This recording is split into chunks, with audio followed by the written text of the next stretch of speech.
Imagine yourself sitting in a hospital bed. You look out into the hallway and there stands your parents with the man you know as your doctor. Your mom starts to cry and your dad tries to comfort her, but then they enter the room with smiles plastered on their face and assure you that everything's gonna be okay and you just have a cold. Now you know this isn't true, but you also know that they won't tell you what's really going on, so you're left frightened, alone, and confused.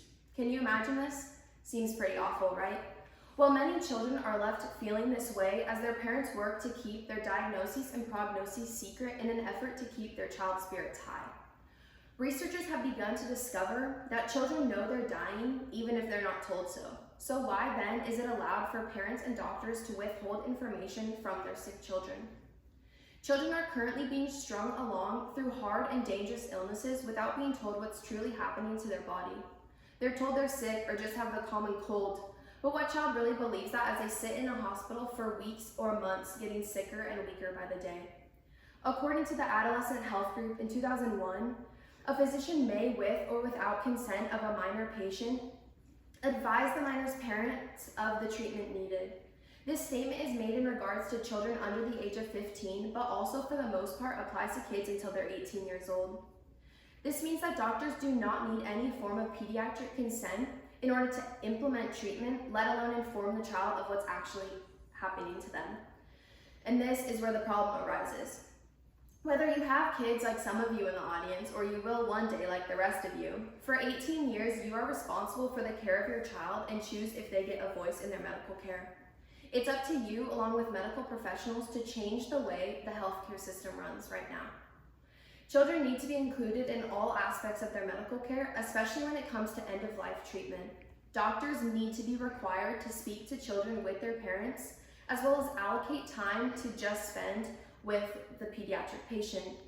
Mack and Hoffe in 2014, as cited in the official journal of the American Academy of Pediatrics, points out that parents can find opportunities to work through these hard conversations without children, but children may not have the same opportunity unless we, meaning doctors and patients, give it to them.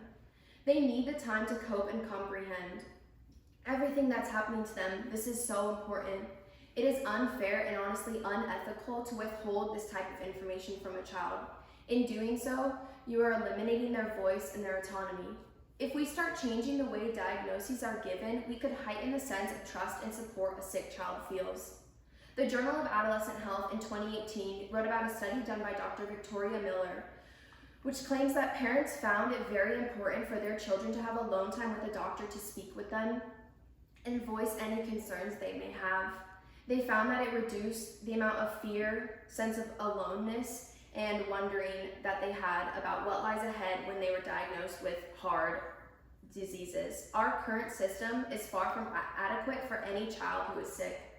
So I stand here today and ask you to do one thing. Include your child in the conversation and allow time for them to spend with just the doctor. Start to include them now in the conversation with simple things like if they're getting a shot, why they're getting that shot, so that if things were to get hard, it would be easy to communicate with them and feel natural.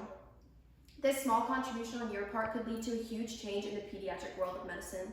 Thank you for listening and have a great rest of your day.